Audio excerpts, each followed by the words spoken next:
यह भी एक ब्राह्मण की लड़की थी। वैसे तो दंत कथा में पंडित जी ने भी 2-3 जगह 2-3 तरह का वर्णन कर रखा है। एक तो राजा की लड़की बता रखी है उसमें सावित्री में, तो सावित्री में कथा है ना।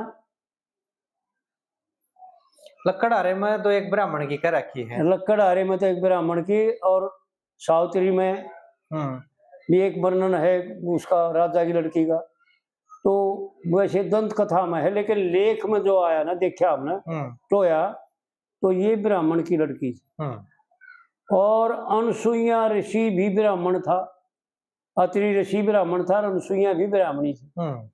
तो उसकी यह शिष्य थी। उसके पास जा करती है सवेरे 4 बजे रोजाना।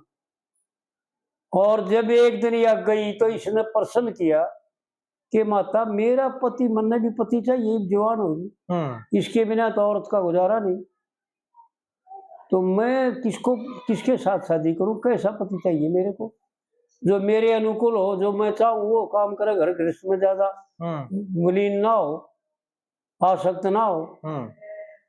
तो अनसुईया ने इसको यूं बताया था कि बेटी तुम एक काम करिए, ईब जो तू घर न जाना, और जो दरवाजे पर, शहर के दरवाजे पर जो तने पा जाए उसके साथ तू अपनी शादी कर दी, तेरा उससे भी कल्याण हो जाएगा।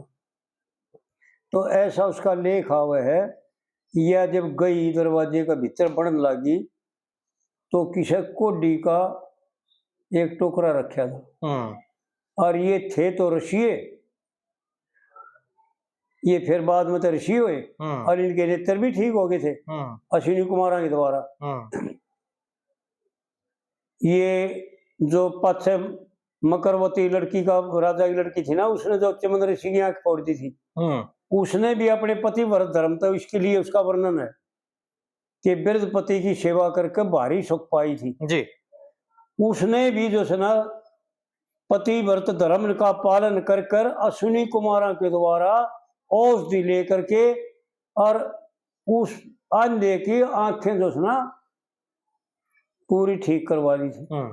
और उसने फिर अपने आज चमन परास बना करके और जवान अवस्था प्राप्त कर ली चमन ऋषि ने, यानी उसके ही उम्र प्राप्त कर ली, ऐसा उनका लेख आता है। तो इस सती सांडली का भी ये कथा में आता है कि उसको पति की सेवा करके, और वो असलियत में तो यूं था, उसमें लेख में दे रखे उसकी चरित्र में कि एक सभा हो रही थी चौपाड़ में, और वहां पर विद्वान लोग आ रहे थे, और उसने शाम के समय में उसने बताया, सती सांडली ने बताया अपने पति को कि ऐसे ऐसे आज तो चौपाड़ में जो है ना विद्वान लोग आ रहे हैं, एक सभा हो रही है, और ज्ञान की, भगवान की चर्चा होगी वहां पर।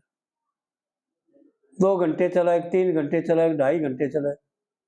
तो वो को कहने लगा कि मेरे को भी ले चल, तू जागी? हाँ मेरा तो विचार है, मैं तेरी जा सुने हूँ, तड़े बैठ के चौपाड़ पहले, और चौपाड़ में नहीं बढ़िया करती कि तुम मेरे को भी ले चलते, मैं भी सुनाऊंगा मैं। और उसकी सेवा, तो उसका भाव बदल गया था, क्योंकि भाव बदल जाते हैं संग से। इसलिए तो रामायण में एक चौपाई आती है, बड़ी विलक्षण बात है संगत के बारे में। बारू बारू बास नरक करू ताता, पर दुष्संग नहीं देहु विधाता।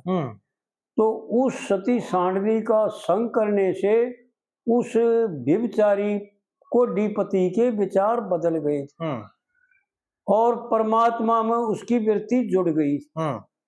तो उसमें लेख में दे रखे उसकी चरित्र, जीवनी चरित्र में, कि वो कहने लगे मेरे को भी ले चल, मैं भी देखूंगा, मैं भी सुनाऊंगा। तो वह उसने लेकर गई, और चौपाड़ में जाकर के जे पर वो टोपरा तार दिया उसका, और वो कहने लगा कि तू आड़े खड़ी हो जाए, आड़े जे मीत का सारा खड़ी हो जा, मैं इतने तू आड़े जंगड़े का सारा खड़ी होकर सुन ले, और मैं भीतर से सुनाऊंगा। और उसने आवाज दी, 2 आदमी आकर के, और उसने ठारे के टोपरे भीतर। और सर्दी का मौसम तो बताओ है, ऐसा लिखा है उसकी जीवनी में कि पो का बिना था, और बादल छाए हुए थे, बारिश आएगी, और वह पतराड़ के नीचे खड़ी थी और पतराड़ ऊपर पड़ता रहा और वह जड़े उसने कही थी ना उड़े खड़ी रही, क्योंकि पतिव्रत धर्म का पालन करना यही नेम था कि जहां उसके पति ने इशारा करके कही थी ना तो आड़ा खड़ी हो जा, वह उड़े खड़ी होगी। और वो पतराड़ बारिश हुई, इतने घंटा हुई, आधा घंटा हुई, इतने ऊपर पड़ेगा और वह उड़े तो हली नहीं। और वह सभा जो सुना चली, घंटा चली, 1.5 घंटा चली। वह जब सभा खत्म हुई तो उन्होंने जाकर के टोपरा वो जे पर जाकर रखा और वह उसने लेकर के चली। इतने बादल छाए हुए थे और रात अंधेरी थी और 10 का या 11 का या 9 का टाइम हो गया था, यानी बिल्कुल अंधेरा था।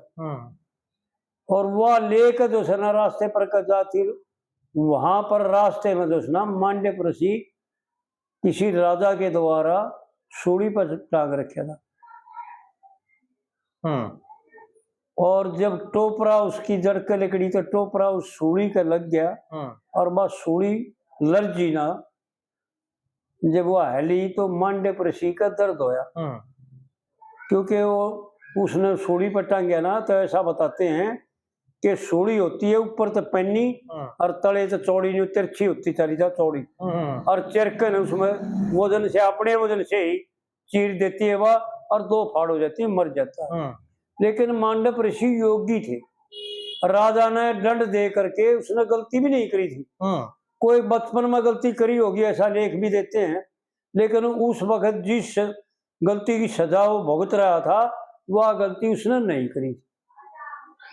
तो मांडव ऋषि ने योग बल से समाधि लगा करके अपने प्राण खींच लिए और शरीर को ऊपर खींच, वजन खींच लिया शरीर का ऊपर ने।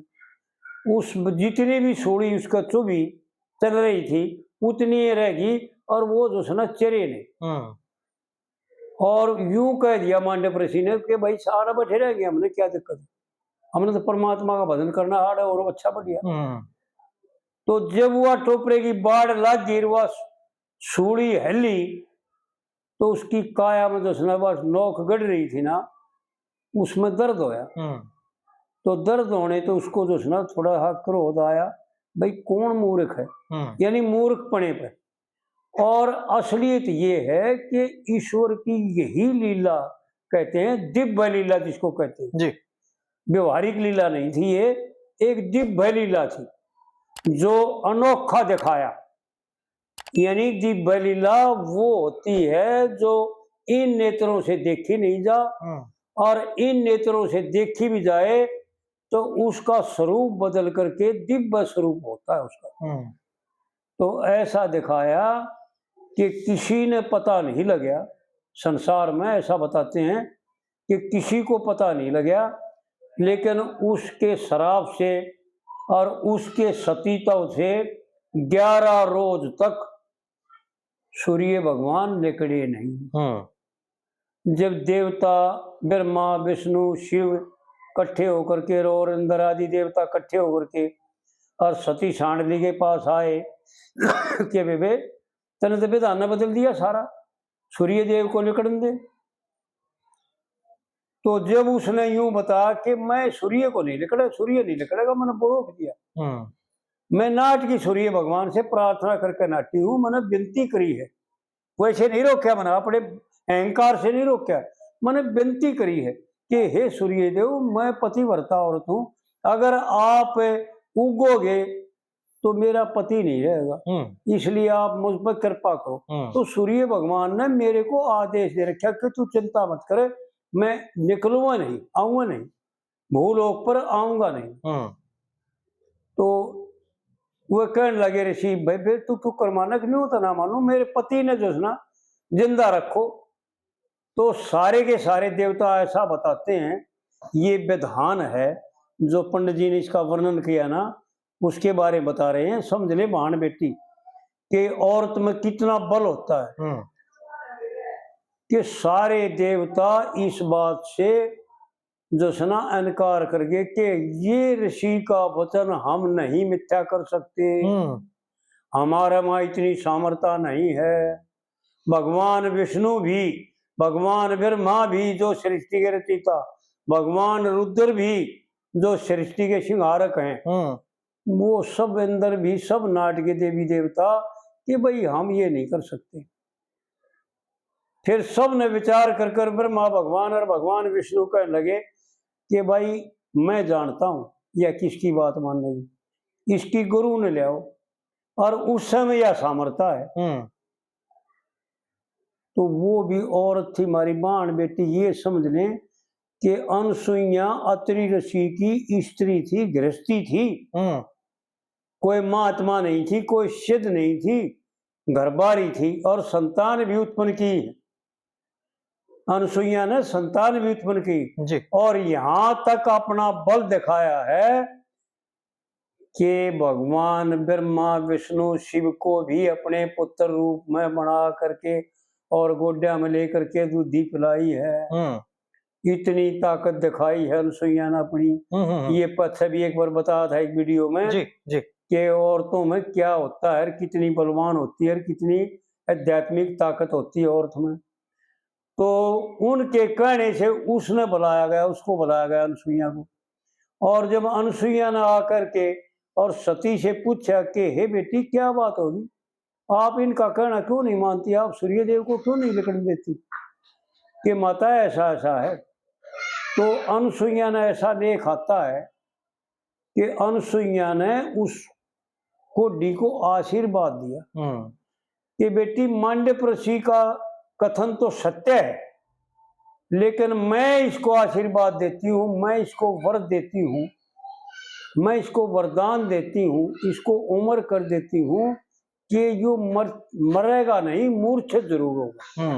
और मूर्छित होकर के इसका शरीर जो है ना स्वर्ण जैसा हो जाएगा सूर्य भगवान की कृपा से। जब सूर्य भगवान की किरण इस पर पड़ेगी, पहली किरण से इसका शरीर जो है ना हष्ट-पुष्ट हो जाएगा और इसका यो रोग निवृत्त हो जाएगा, दूर हो जाएगा जी। तो ऐसा बताते हैं कि ऐसा ही हुआ।